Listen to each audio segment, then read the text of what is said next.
What is going on, one and all? Good evening, good afternoon, or good morning, depending upon where you are finding us this fine Monday. My name is Andrew Jupe, and this is On Screen Live, and we're going to get right into it. We got trailers to react to, some dreadful trailers, by the way. We got box office numbers. We're telling you what we're putting in front of our eyeballs, and much more. Let's bring in a couple of my best goddamn friends. We're all wearing dark colored t-shirts today. Perfect for a Monday. First up, you know him, you love him, Mr. Steven Sadek. Hello, how's it going, everyone? Oh man, smooth as can be. Absolutely. There we go. Get these buttons going here. Now, Steve, I'm very jealous. I may be wearing a hat, but tomorrow you are fucking going to the Knick game, my friend. I am indeed. Cool. Not floor seats. I will not be at the Nicholson spot. That's sadly. Yeah. Did you see okay? Yes, right. Okay. Dude, I texted you guys, folks at home. I got on the group chat. I had the Laker game on. I was like, we don't know the next time you're going to get to see this guy in the wild, but Nicholson is on the floor at the fucking Knick game. Which is nice that it's not just him trying to buy fucking cigarette or whatever it was. Like, he just like threw up and had to get some air and some paparazzo got him. Like that other horrible picture that was going around. I'm glad that he was able to get that going. Yeah, totally. And someone else who doesn't appreciate a floor seat, but he does enjoy a good book, Mr. Chris Cabin. And if the dirty son of a bitch who directed Sophie's Choice wants to get into a fight about it, I'll knock his goddamn teeth down his throat. Wow. He'll drink his own blood. He'll wish he was never born. Wow. And I will find his grave and piss on it every day till the day I leave this earth. But it is a good performance by Meryl Streep, by a Polish woman who is the goddamn Roger. Oh wait, we're doing the show. Yeah, we're doing the show. Oh, okay, sorry. The sea was angry that day in the Roger Ebert household. He was not having it. We should. Oh yeah. No, you go first. No, I was going to do the same thing you were going to do, so do it. We should say Eric is not here. And usually we make up a mean joke about that, but not today. Right. No. Today is Eric's birthday, and we celebrate Eric Siska. Ooh, that's right. That's right. And We Hate Movies paid time off. Yes.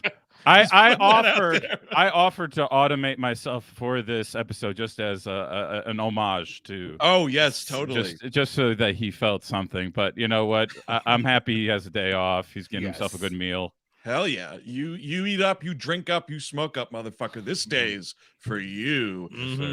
So here at the home office, we got a lot to get to today, so let's get into the box office. This is Highest Gross.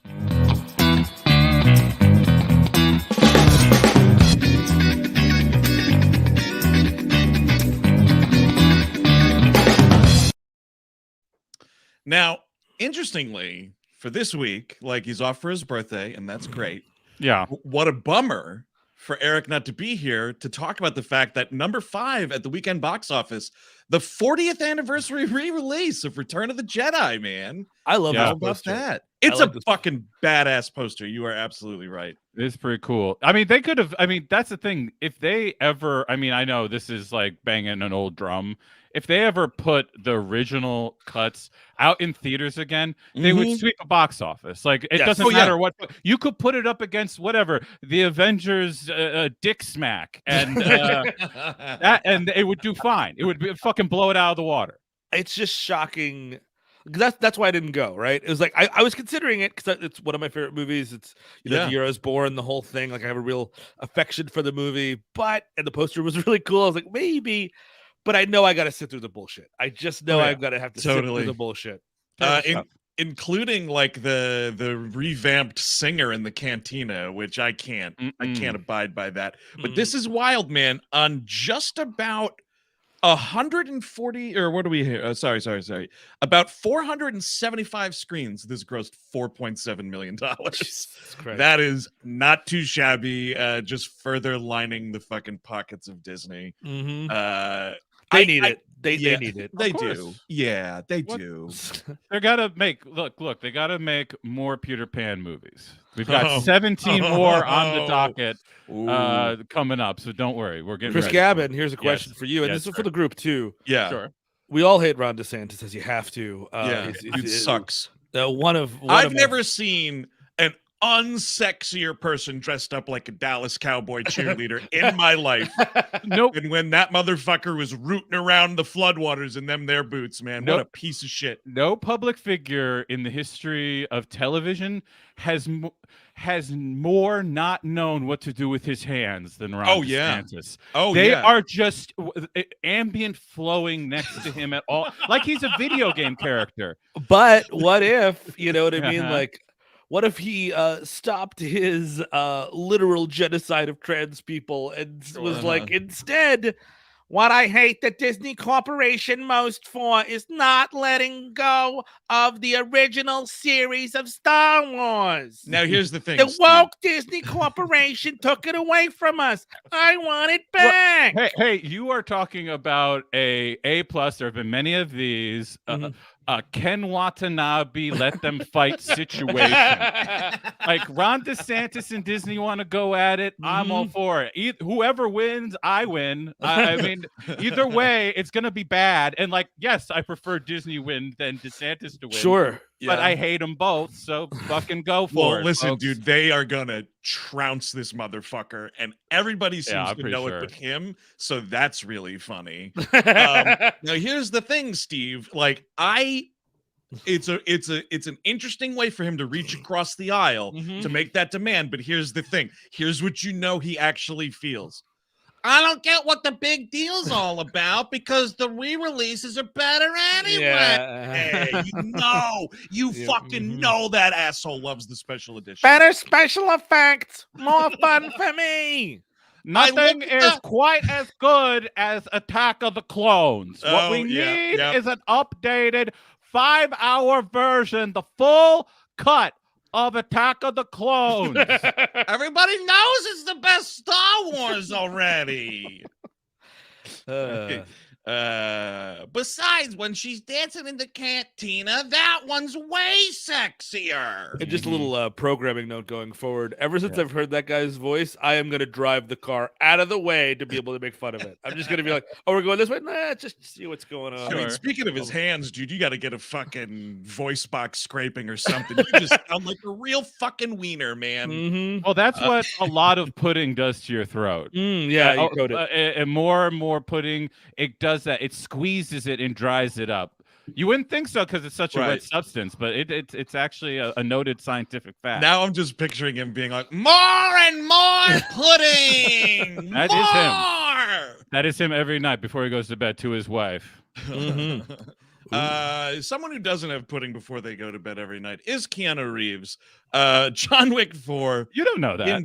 Well, yeah, I guess I don't. But I mean, just looking at him, probably not. Probably. He is someone who would look sexy dressed up like a Dallas Cowboys cheerleader. I bet you once in a while he does a banana pudding with Nilla wafers. I bet you. Ooh, that's a nice little treat there. I bet you he could get into that. But yeah, John Wick 4, another $5 million, man, at the box office here.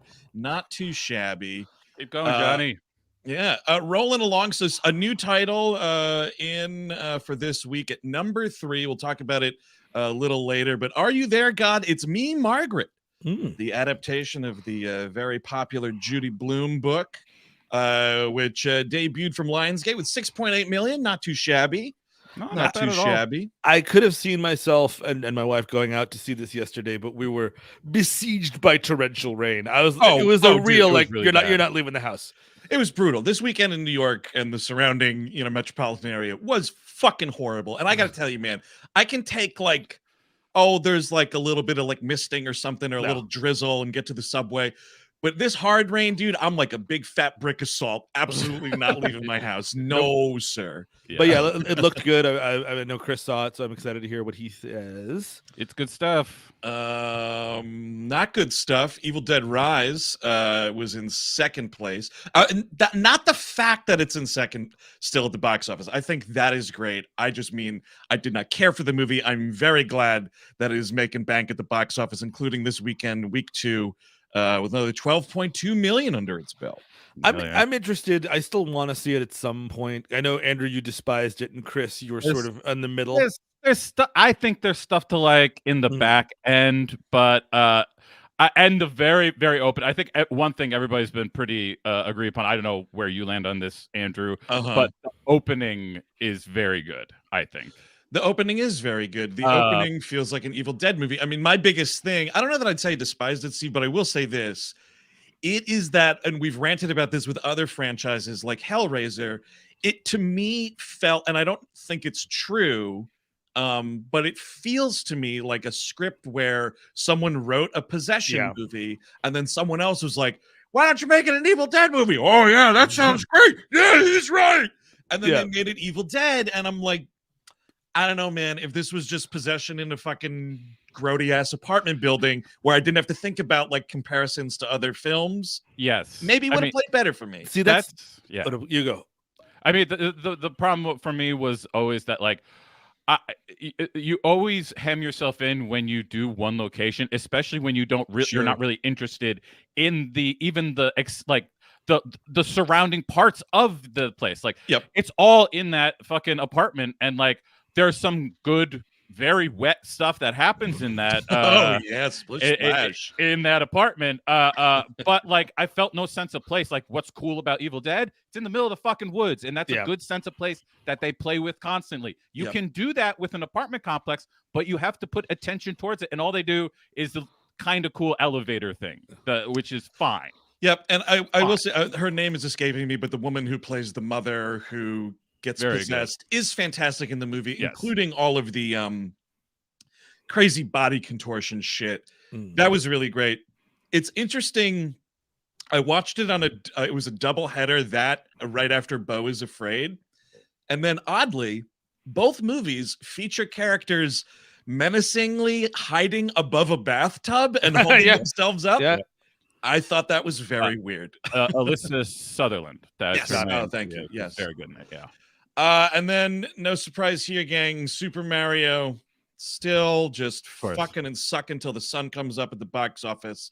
Another $40 million in the fourth weekend of this movie. It is unstoppable. It's never gonna stop. This is like, I think we'll see, because that's the thing, is it only works if whatever's next also works. Yes. And if that, then we're just going to be getting a lot of Mario movies, which I'm going to get tired of very quickly. I was particularly big on this one, but like I read, I forget if it was Variety or Hollywood Reporter who just wrote this, like a tribute to Jack Black, saying Bowser was like his comeback, and I'm like, it just made money. Yeah, exactly. That's all that happened. Jack Black's comeback. He's been one of the most consistent entertainers for the last 30 years. What are you talking about? It's literally just because he made the money. Like, that's all you care about. You're not talking about like as an artist, like he's been doing plenty of interesting stuff. Yeah. I would say his voiceover work in Apollo 10.5 is so much better than what he does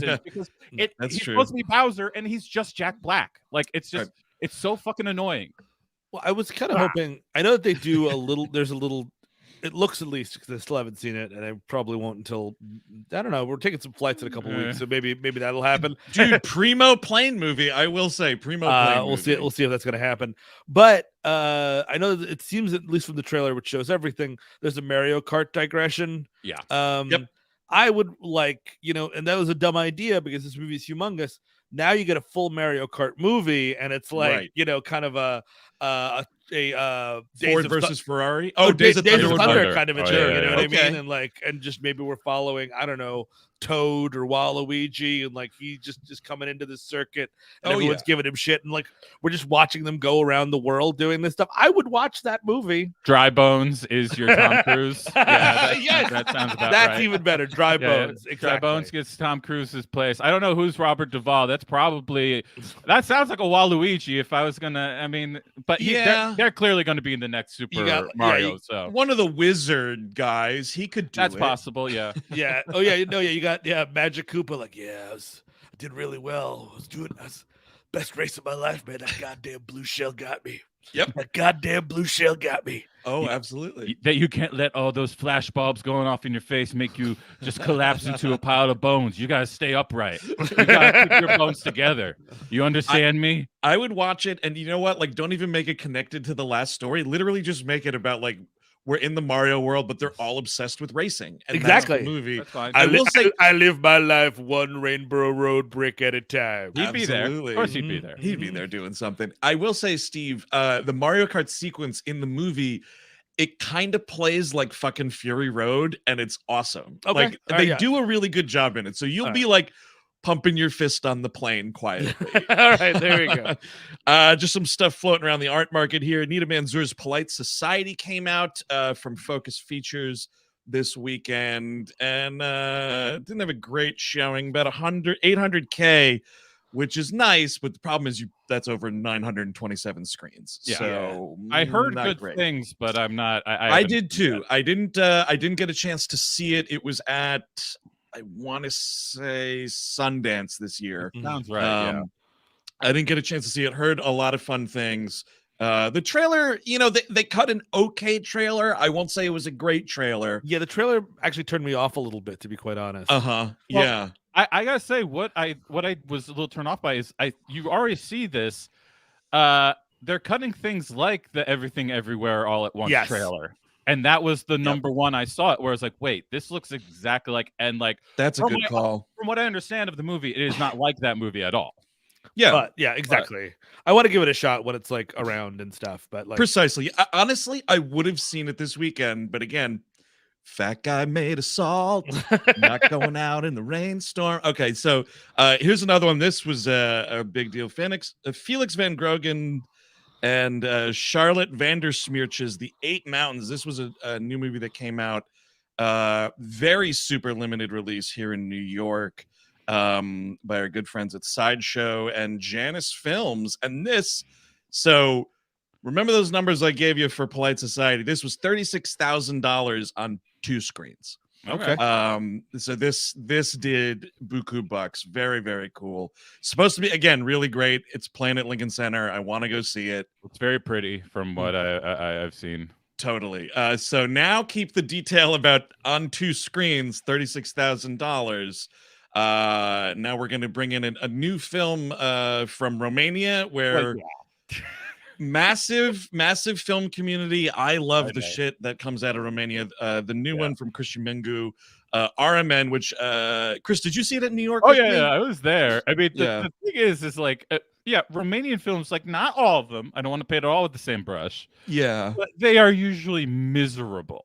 Now, are they very dour experiences? Some of them are more artistically rich while also being miserable. Yeah, but this is like probably my least favorite Manju, and I'm like, even on a good day with him, like you have to force people to go see these movies. Like absolutely, 4 months, 3 weeks, and 2 days, man. It's the same guy. Yeah. So, it is a hearty recommend for me. It's from IFC Films for $5,800 on 2 screens. Yeah. So, a tale of 2 movies, folks, for sure. And honestly, a tale of 2 marketing campaigns.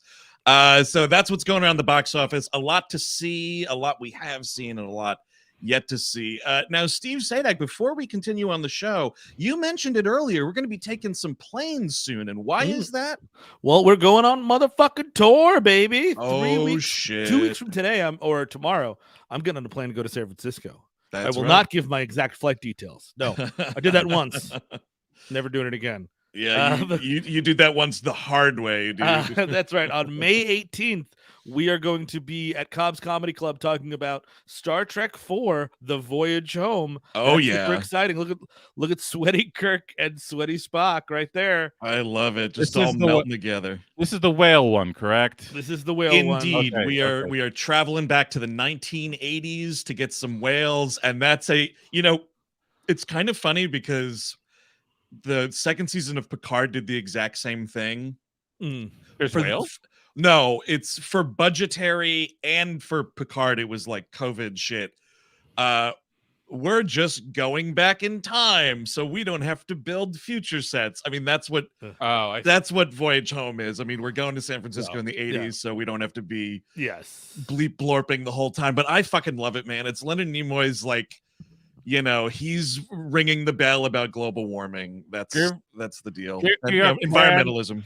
Give me a can of Tab. I must drink this beverage. Oh, yes, we're making similar jokes to the film Back to the Future 2. But then, Steve, after we trek away from San Francisco, what's happening? I guess. Oh God, I always get the date wrong. Is it the 22nd? 5/22, yeah. 5/22. Yes. On Monday, May 22nd, we will be at the Hollywood Improv. Low ticket warning for our twins show. This is really probably your last week. You're going to be able to get tickets for this, and I really hope that you get tickets for both. Yep. But really, if you're in LA and you're like, man, I don't know, I might be, tired. Yeah. Figure out another day to be tired. That's right. Don't wait for day of on this one. No, do not. I don't think it's going to work out for you on that one. No, absolutely not. And we're unsure because we haven't checked it out to see if it would be possible. But if the show does sell out, we have a cool idea waiting in the wings. Yes. That we're not going to mention, because if it doesn't happen, then that's going to be embarrassing. Wouldn't that be embarrassing, folks? Yeah. Not putting ourselves out there like that. No, sir. Yeah, exactly. No, I can't take that kind of heartbreak. But so we'll see. But yes, super low ticket alert for Los Angeles. That is for sure. So we went over a bunch of stuff that has already come out and had its first showing or so at the box office. Now let's check out some stuff that hopes it has a showing at the box office in a segment we've cleverly titled Trailer Segment.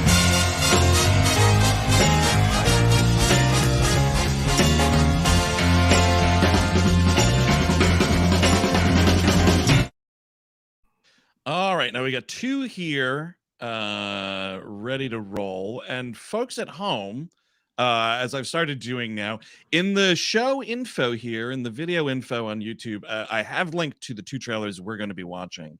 So the first one out the gate, it's this Hunger Games prequel thing, isn't it? Oh, great. Yay. Everybody wanted. Is this based on a book or no? I think she did write a book. I'm sure she did. Yes. Probably. Because that's why you write the book, so they make the movie, and then you make the money. I gotta say, we'll see how this movie does, but I gotta say, I'm already really sad. Rachel Zegler was so good in West Side Story, and what she has had to the pitches as her for a star since have been so horrible. You got to be part of 3 to 4 franchises, dude. She's in that awful Shazam movie, and now she's in this. It's crazy. So yeah, let's take a look here. Chris, just as a warning, we do have a trailer before the trailer. Oh, fantastic. Thank you. So I want to get your heart ready. Oh, great. Fantastic. All right, gang, but here we go. We're gonna check this out in 3, 2, 1, go. Hey, look at that bird there. Hey, it's a bird flying around. Oh, and a snake's gonna get him. The trailer premiere. Ooh, oh, great. Don't I feel so honored to be at the trailer premiere? Mysterious piano music. See, now here's how you fucking trick me. You put Viola in this movie. Yeah. And then we got the man, look at happening. Him. Yeah. He's pounding something. I don't know what that is. I drink and know stuff. I just wonder where he's done that before. Wasn't there an HBO Final Solution movie where it's about the guys in the room doing the final solution? It's horrible, and that's the whole point. It's that, but it's the Hunger Games. It's I don't know, kids fighting each other to the death. How does that sound to you guys? Yeah, I mean, we're told here that Dinklage is the dude who came up with this idea. I'd hate to see the ones that were nah, that's fucked up. That's never gonna work. And also, is he's totally jerking off to it, right? Oh yeah, he's definitely jerking off to it. Yep. Oh yeah. Oh, he always asks for the tapes in advance. Yeah, I wonder why. Oh yeah, we all know. I will say this right here. Conspiracy. Schwartzman playing young Tucci. No, it's an ancestor, because this is ages. Oh, I see. A couple. I don't know. Maybe a. Well, no, because this other guy is Sutherland's character, so maybe it's I don't know, a couple decades or something. But he's a relative. It's not Tucci's character, but the casting right there is, I will say, pretty well done. Yeah. So it's all right, we're watching the 10th anniversary of the Hunger Games, so it's not even the movie about the creation of it. That Eminem? No. He went back in time. This kind of looked like him. Yeah. Yeah, I just no, thank you. I watched the first one and I was okay with it, but this world has never done it for me. Nah, no. We didn't finish watching those movies. No, I didn't either. I think I have seen them all. Because the fourth one, which was like the third book split into 2 movies, Yeah. like those were Jason. coming out when Hoffman died, Yes. and they Yeah. were like, "Oh, we had to do some computer Philip Seymour Hoffman," and I was like, "I'll never watch that movie." Yeah. This guy really does look like Eminem. This is Oh, dude, Mom Spaghetti, dude. Here it comes. Look out for that Mom Spaghetti. you're gonna wish you could make Mom Spaghetti, dude, when you're living in the Hunger Games world. Oh, dude, an audio from Sutherland? Get the Yes. fuck out of here. Well, because that was the character we all remember and love from Yeah. those movies is Donald Sutherland. Coriolanus Snow was his name, I believe. Whoever gives a shitus. I mean, yeah, I just like why would you center something like that? I mean, I guess it's definitely going to be about like Zegler and Yeah. this kid, but like that you want to know the beginning of fucking Sutherland. No, so it's the so begins, stupid. baby. No, Just thank any of these ways we can get, like, just fucking, change these stories or make them feel more important than they are. You know, it's actually I'll give it, because at least like it wasn't like the noted snake J.K. Rowling being like, you know what I'm gonna do? It's gonna be a field guide. It's gonna be a brand new adventure with brand new characters. We're never going back to Hogwarts, folks. Yeah. Okay, we're gonna go back to Hogwarts. Okay, Right. it's about Dumbledore, exactly. Okay, you know what? Maybe Harry gets conceived in the next one. How does that sound? That's Inception. That's exactly why. I mean, I haven't read whatever the book this is based on is, No. so I don't know if this is just in there anyway. But Yeah. I would tell you probably the reason that they have it like the villain is becoming the major thing is because that's what fucking Fantastic Beasts end up doing. Yeah, that's true. Being the fucking the beginning of what's his face Of Voldemort and Dumbledore. Yeah. as the main thing. Yeah. Sure, but this also looks like a way to like reverse engineer more humanity for that Sutherland character, because that's what we're obsessed with, and that is what you are going to hear my long-winded rant about when we talk about that fucking Peter Pan movie. This Ooh. obsession with like villains can't be villainous and just nasty and evil. They got to be sympathetic because they got problems too. Yeah. Fuck you. Mhm. And that's what this feels like. Like, oh, he's going to fall in love with this girl that has to participate. And, oh, he's just a person. No, he's supposed to be a fucking heartless villain. And I don't give a shit how he got there. Listen, Hitler put his pants on one leg at a time like everybody else. And he had issues, you know what I mean? Precisely. Now, this next one is a real 180 in terms of what kind of movie we're talking about. This is John Hamm and Tina Fey starring John Slattery's Maggie Moore's. It's a new dark comedy from Screen. What the fuck are they? Screen Media Films. These are the same fuckers that own or that are owned by the Chicken Soup for the Soul company, just like that Secret Movies Poker Face. Oh yeah, same company. You know, John Hamm, Tina Fey. I mean, this sounds like box office poison to me. Well, here's the thing: like, if Fey wasn't involved, because I'm still kind of, a little worn out on her. But John Hamm, man, that fucking Fletch movie. No, I know. I like John Hamm. None of his movies make money. It's not. No, that's true. No. But that Fletch one would have, I bet, if it had more. Anyway, so all right, let's get into it here. We got this trailer set up. 3, 2, 1, go.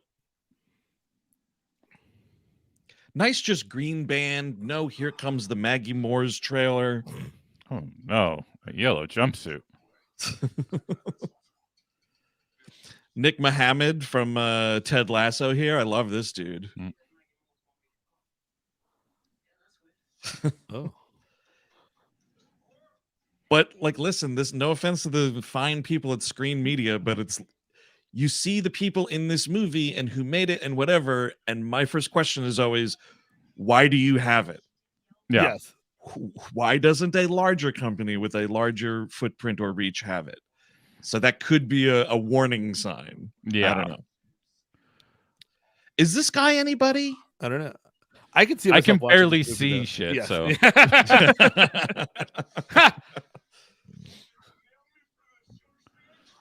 Yeah, I like this kind of like small time crime kind of a deal. Yep, and it's just goofy enough. The problem is, Steve, And you know, I think you guys will feel this also. You don't want this to try to be like, isn't it kind of like the Coen brothers? Yeah, it does. Which actually, what I like, it doesn't seem like it's trying to do that. Yeah. No, I think it's more of you're gonna start seeing this more. I think Mayor of Laughtown type things like that, where it is a small town investigation, but with some more laughs thrown in. Yes. Yeah. Because nobody liked how dour Easttown was. Yes.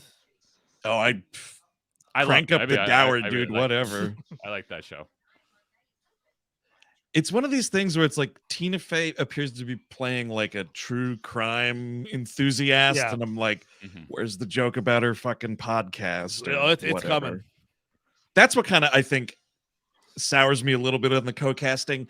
She plays a really obnoxious character on that Only Murders in the Building, and it drives me fucking nuts. It's like really? It's like a Sarah Koenig knockoff kind of character. Oh, not the flag. No, thanks. Yeah, I don't know. You know, I will check it out. Here's the thing: June 16th, day and date, folks. That means you'll be able to see wherever it is, you know, very quietly dropped theatrically, and you'll be able to rent it on PVOD at the same time. Yeah, I don't know. Who knows? But I'll tell you this.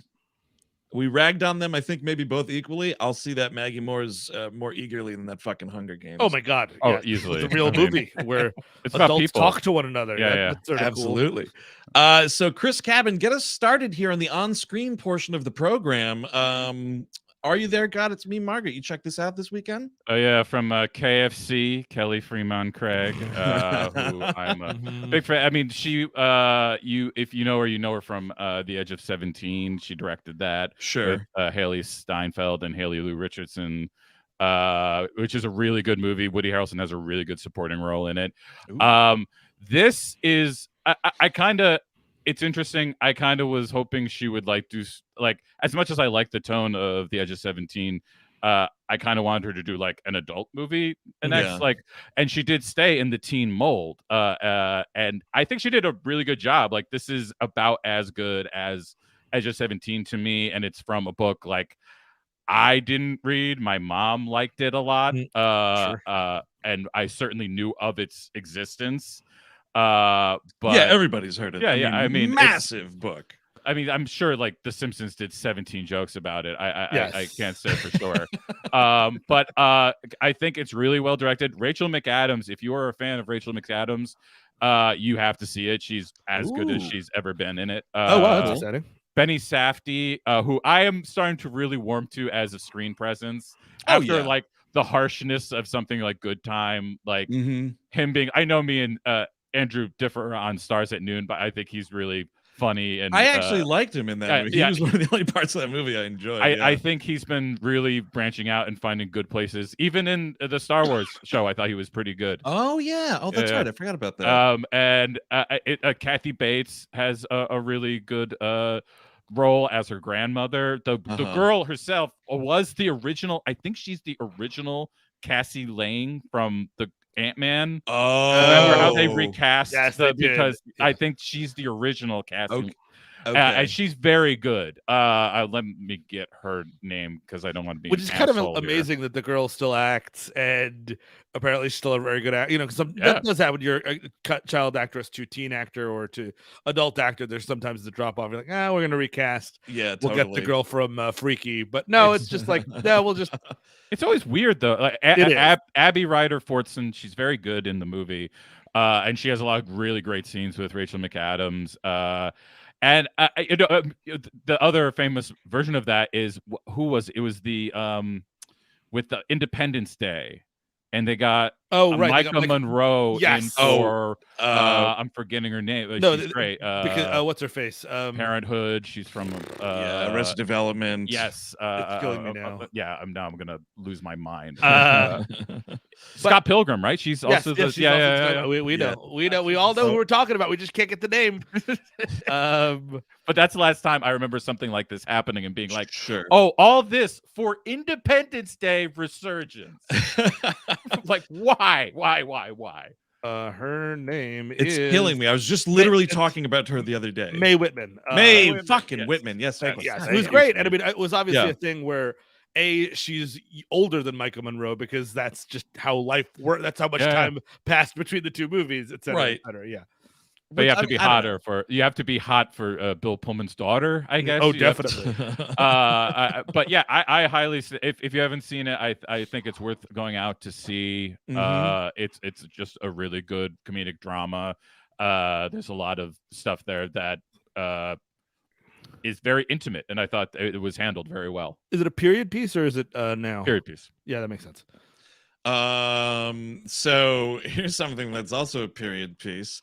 So yeah, like I mentioned a couple times, I wasn't leaving the house, but thankfully Friday was the premiere of David Lowery's Peter Pan and Wendy on Disney Plus here. And I gotta tell you, here's the thing. I am sick and fucking tired of these screenplays where like we're fucking shaking up the bones of some well-established thing, right?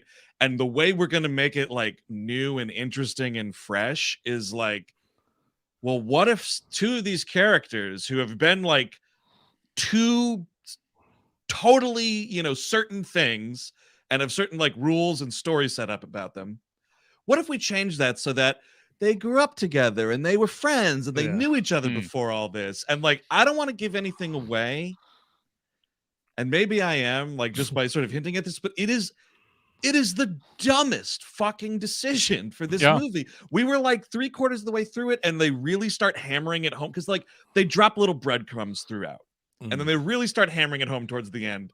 And I don't know if we like pause for a bathroom break or like maybe the movie was just playing. Chelsea was just like, "This is so fucking stupid." And I was like, "You're totally right." So that like there's a storytelling change here because for the most part, it is the story of Peter Pan that you know from, you know, the animated version or whatever the fuck. It is that story. The fact that it was called Peter Pan and Wendy, I thought it was going to be like something like a new adventure in Neverland. Nah, it's just a live action remake of the Disney animated thing. You change the title.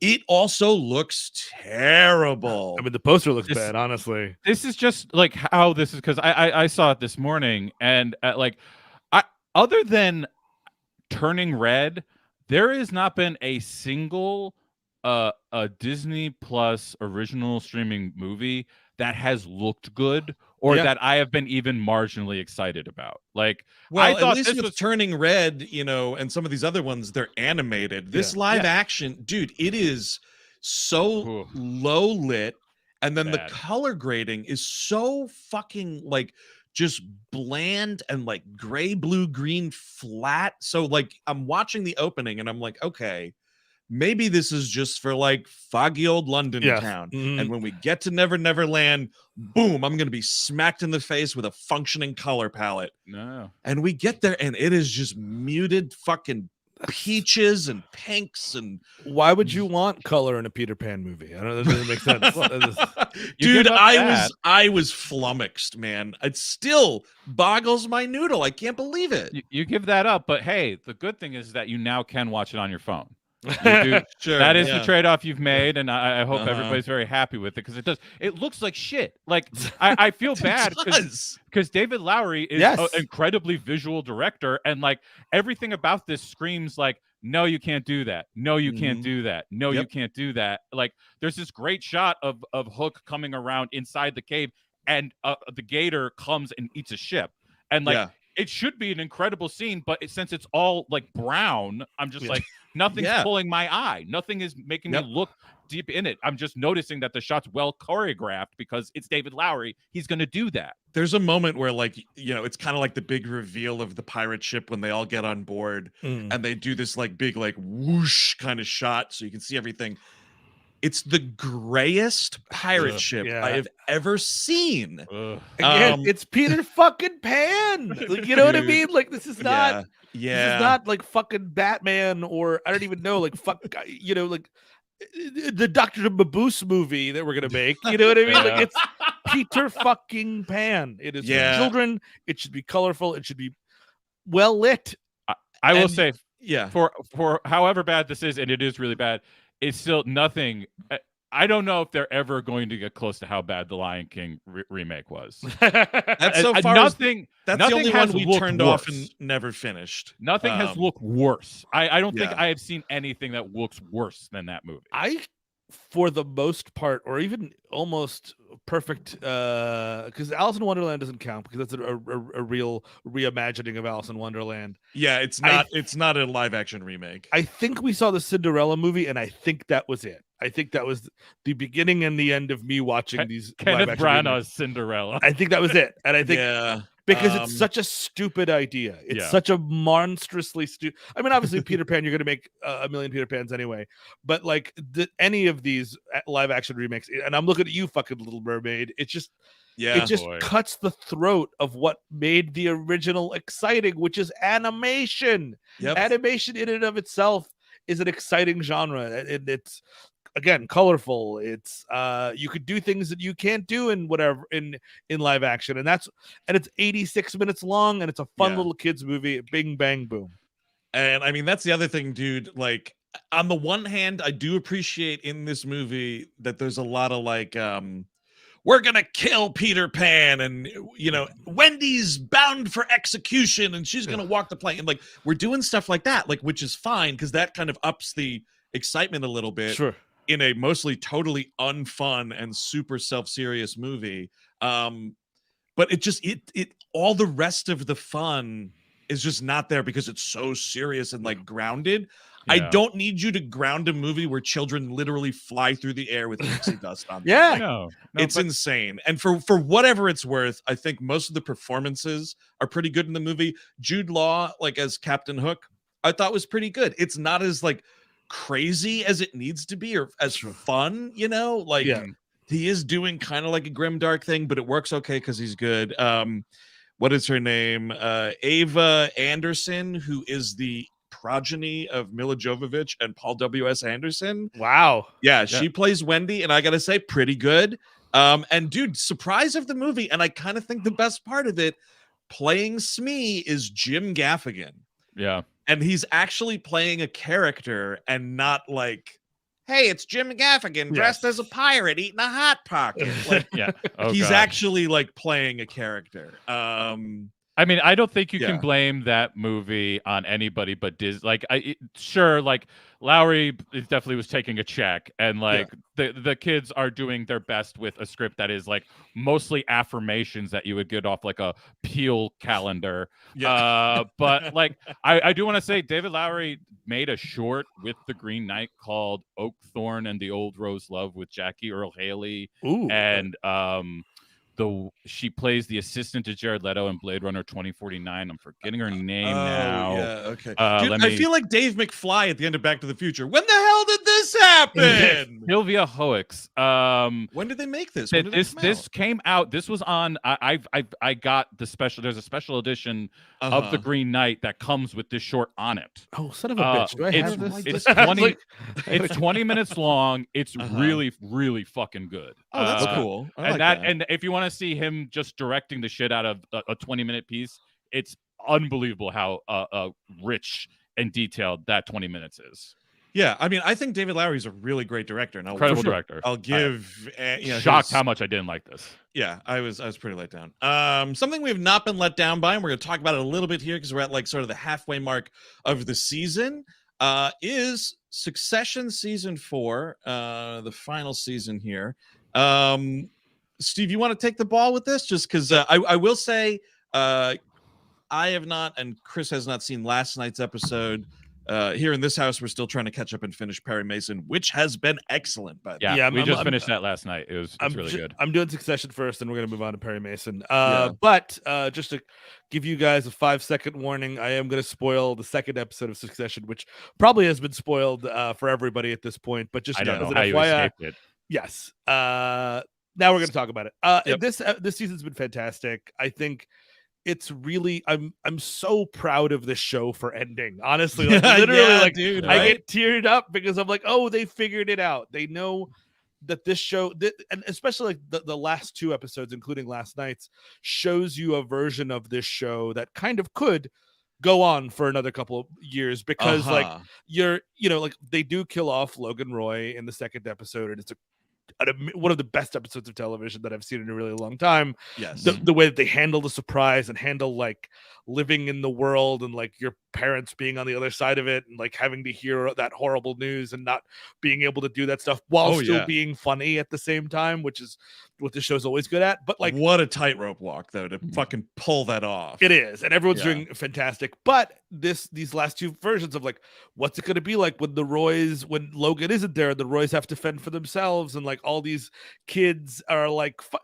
fighting and betraying each other to get to be top dog.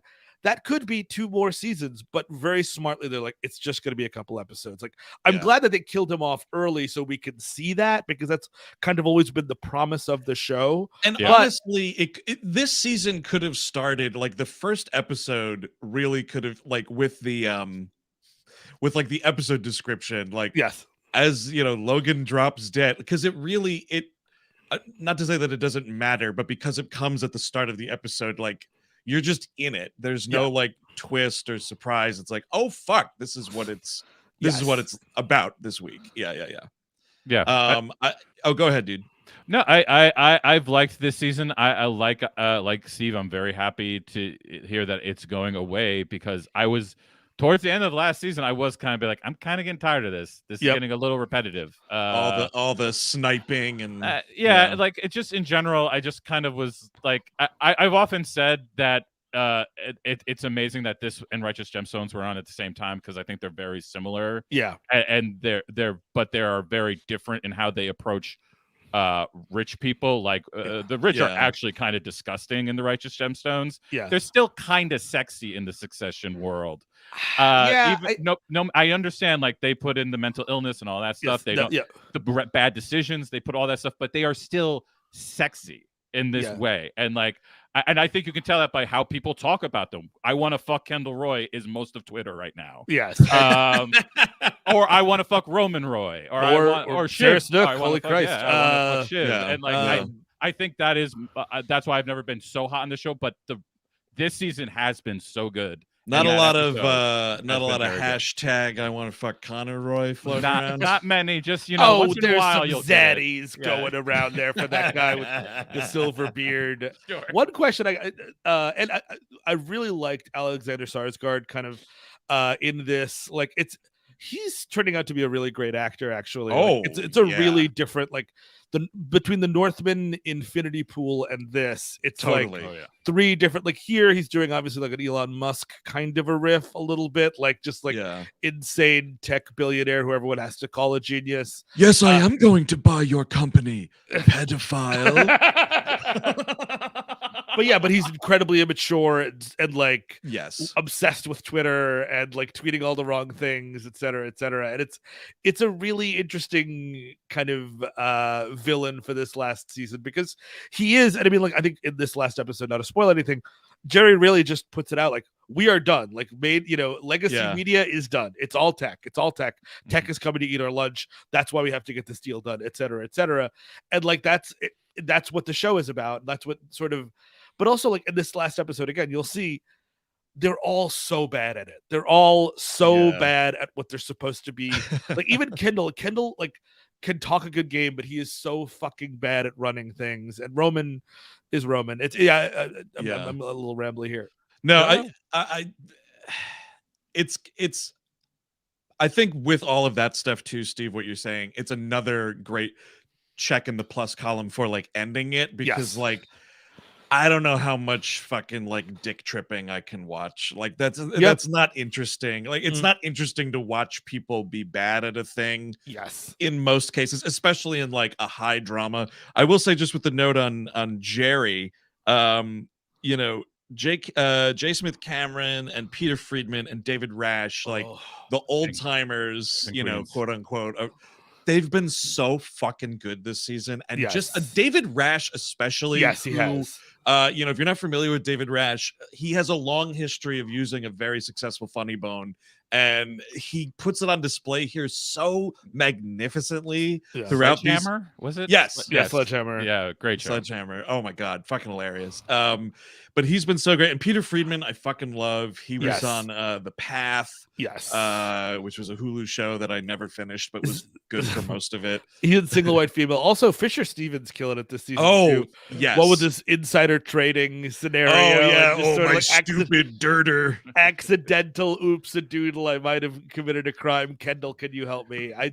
Yes. He is so slimy and so fucking good. I mean, again, it's one of the better ensemble casts, and like you can plug and play. And like, what if these two had a scene? Wow, that's exciting. What if these two had a scene? Wow, that's exciting. And I mean, like, again, that all leads to like, I'm sure HBO would have loved 2 more seasons of this. Like, they could just go on. You know what I mean? You don't need a crazy story. What if Greg and Tom got delayed at the airport? That's an episode. And like, yeah, it is, but should it be? You know what I mean? Yes, Like, exactly. I wonder if part of that is not at least a little bit due to the fact that like the show creator, the showrunner, Jesse Armstrong, I think the guy's name is, Bella from the UK. Yes. Like those dudes over there know how to fucking end television show.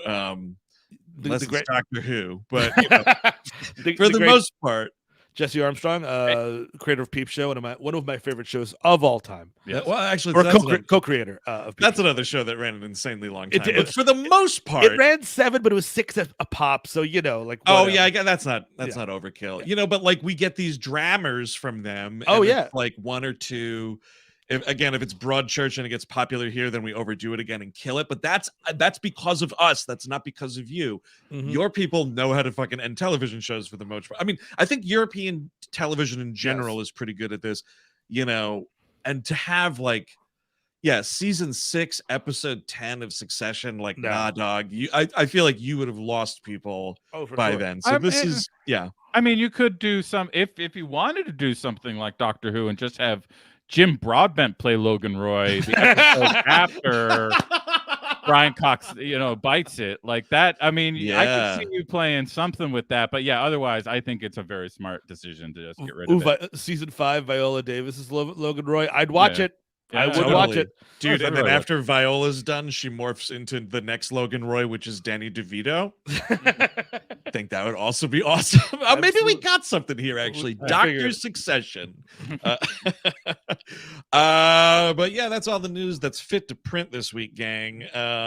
Like I said, we are going to have to catch up on Succession before the internet fucking spoils that for us, because we can't even wait 24 hours now, folks. On that Twitter. No. But this is just the start of the week here on We Hate Movies. Of course, we got a lot of content floating around now. Steve, we got a special episode of We Hate Movies coming out tomorrow. What are we talking about and with whom? We are talking about The Edge, one of my favorite 90s dad movies. And I got my buddy Brett McDuff coming on, who's going to be hawking his book, The Shotgun Conservationist, Why Environmentalists Should Love Hunting. I wanted to have Brett on the show forever. This is a perfect... him having a book out and this movie is a kind of perfect. You'll listen to us learn a lot about if you've ever been like, oh man, these guys are fucking up the nature stuff, these guys don't know what animals are. We are corrected in real time quite a few times. Oh yeah, it's great. We took a shellacking from Brant during the recording, and it was awesome. But that's a lot of fun. And then so on Thursday, folks, you got to sign up for that Patreon. You don't want to miss out on the extra content we give you here every month. Patreon.com/We Hate Movies, of course. But Chris Cabin, we have a sort of like brand appropriately timed We Love Movies episode coming out on what? I don't know. Guardians of the Galaxy. You're on the episode, dude. I don't remember. It's been a week, Andrew. Yeah, it's been a week. It certainly has. But yes, WLM all around Guardians of the Galaxy. Proof in the pudding, gang, that 1, we don't hate all MCU movies, and 2, I don't remember what the other point was. It just depends what phase you're watching. Well, sure. Yeah, that does play a role. This explains it. Is I had to have this blanked out because, of course, I still have a long running contract with the MCU that I give them more positive press than the DC. Oh, right. I've renewed many years now. It's been since like 2010, and sometimes you gotta shove stuff under the carpet, guys. Mm-hmm. And then Steve, so on Thursday you and I are gonna record something very special for the Patreon that's going to come out on Friday of this week. What's that about? That is going to be the Picard Making It So finale. I'm doing it like Amanda Plummer is Picard. She's having fun on that show. I still have 2 more episodes to watch this week before Thursday, which I will to be able to talk about it. But I've really enjoyed it. Unfortunately, we're the only 2 that got on it, but it'll be a fun conversation nonetheless. Yeah, absolutely. No, we wanted to do something because when the second season came out, after not being totally wowed by the first, it was just a crazy packed production schedule whenever that season 2 of Picard aired, and there was no time. So I'll give some thoughts on the second season from what I remember. I wasn't going back through it all, but I will say this: I considered it like one of the best like pieces of science fiction television we've gotten in a long time. That third season, primo shit. Only available this Friday on patreon.com/WeHateMovies. But that is going to do it for this week, gang. We will see you next Monday here on the program, back and better than ever. We'll be talking about Guardians 3, I'm going to guess. That's right. That is going to be the big one, man. We'll probably, I don't know, maybe I'll try to see that maybe late Thursday night or something. Who knows? But anyways, until then, folks, have a great week. I've been Andrew Jupin. Steven Sadek. Chris Cabin. Adios. Bye-bye. Happy birthday, Eric. Happy birthday, Eric. HBD. Oh, yeah.